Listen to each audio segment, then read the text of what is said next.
There's something about this light that I'm just not feeling. Like, I really just don't even like it. What's up, SG gang? Welcome back to the channel. As you can tell by the title, today I'll be telling you guys a story that I blacked out. But before we get into this video, you already know how it goes. Make sure you like, comment, and if you're new to the channel, subscribe. We're on the road to 1 million subscribers. I need you to subscribe. I know some of y'all be being lazy and y'all feel like, oh, y'all try to support me, but when you subscribe, you realize, oh crap, I haven't made an account. You guys, support is free. You are during quarantine. You have nothing else to do. Please go ahead and create that account just so that one counts for me. I need all the subscribers I can get to get the goal to 1 million subscribers. And I need you guys' support. So if it asks you to make an account, just go ahead and make an account, you guys. Like, it will not hurt. You clicked on the video, so go ahead and support. So now that that's been said, let's go ahead and get into the video. Period. And that's just almost the day. Subscribe right now. Okay, you guys, so what I mean by blacking out in this story is, once upon a time, I was home alone and I just came back from, you know, waking up, brushing my teeth, shower, and I went to go get some food because I was just chilling, watching Love and Hip Hop, catching up on all my little shows and stuff like that. Just chilling, you know. Went to Nuke's, got me a Caesar salad. I'm just chilling, eating my salad on the couch, you know, minding my business.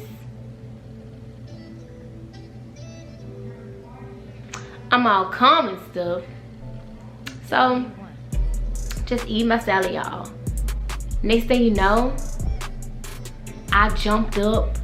Salad was all over the floor. I'm talking about whatever was in my lap at the time.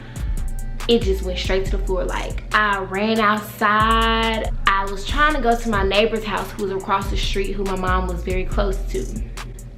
We knew them very well. Like, if we needed anything, we go to them and stuff like that. I was just running. Like, everything was slow motion, but I know for a fact that I was going extremely fast. I was trying to get over there to them because I knew for a fact that I was about to pass out. Like, I saw black. I just knew where I was going and I knew that I needed to get there. So I just ran across the street, like banging on their door. I was banging on their door. I was like, help, help, help. And they opened the door and I was just breathing really, really hard. My palms were sweaty.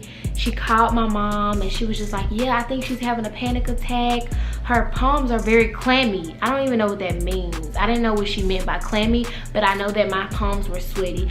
My heart was racing. It's just something that came over me in the midst of me being calm that caused me to freak out, you guys. I had already been having these spaz outs, but that was the one that was the worst. And the reason why I say that one was the worst is because I saw black, literally. Like, I felt like I was gonna pass out. I'd rather have passed out outside or at my neighbor's house rather than passed out in the house where nobody could see me and I couldn't get any help. So that's why, like, whenever I was feeling how I was feeling, I ran straight outside. And I kind of did, on my way to her house, I did kind of fall out like a little bit, like I was stumbling. I don't know if I was tripping over my feet trying to hurry up and go over there, but I do remember being in the grass and getting back up. And then I was at her house and they calmed me down. I eventually went back home, but that was one of the worst panic attacks I've ever had in my life. And I still get panic attacks before then and now, like, and it's always when I'm calm. Normally, what triggers my panic attacks is a death. Like, I could just be scrolling through social media and I can see somebody my age dying and I'm just like, oh my God, how did they die? And if it was something like, you know, natural causes or in their sleep or something like that, I get paranoid and I just start having like panic attacks out of nowhere because I feel like it's gonna happen to me. I can be in the car and I can be too hot. Like, if I'm too hot, I start to have a panic attack because I feel like I'm suffocating. Tight spaces, I don't really be in tight spaces like that, like, you know, elevator by myself. I've grown and matured with my panic attacks. Like, certain stuff that used to trigger it don't trigger it that much anymore. Like, you know, I'm at peace with it. Like the whole death stuff. Like that has been like one of the biggest fears since I was a little girl, like me dying or anybody close to me dying, or just death period. I was terrified by death. But now as I got older, I'm learning that, hey, it's gonna happen to you and everybody around you one day. So that's just something that you can't run from.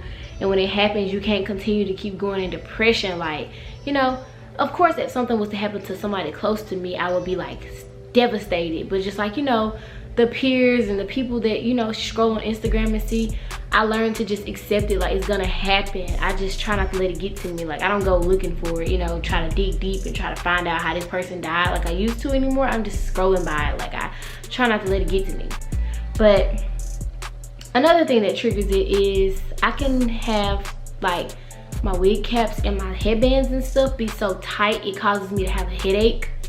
And for some reason, like when I'm having like dull pains in my head, I feel like I'm dying slowly. So like tight headbands and wigs and stuff like that's too tight, or a hairstyle that's way too tight, it'll cause me to have a panic attack because I feel like I'm suffocating.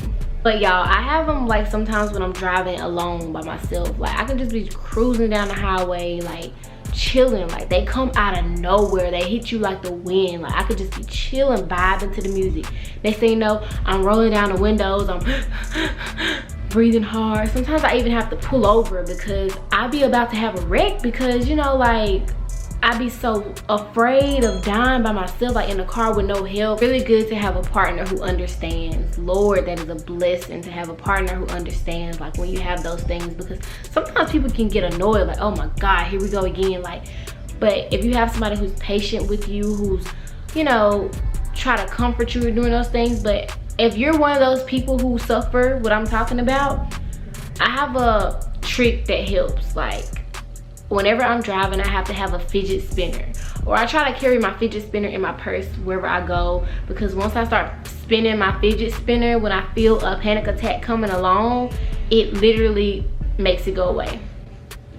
Fidget spinners really help with panic attacks, like, and to calm you. And a lot of people tell me like crazy people need fidget spinners to help them with their mental. Like, I don't care, it helps me.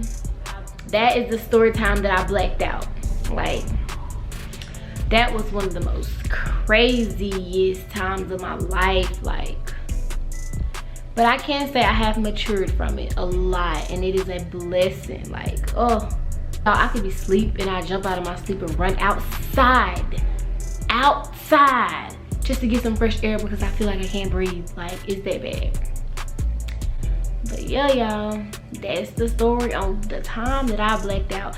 Comment down below if you know someone who suffers anxiety or, you know, panic attacks down below, or even if you do, like this video to support awareness. But yeah, y'all, that's that.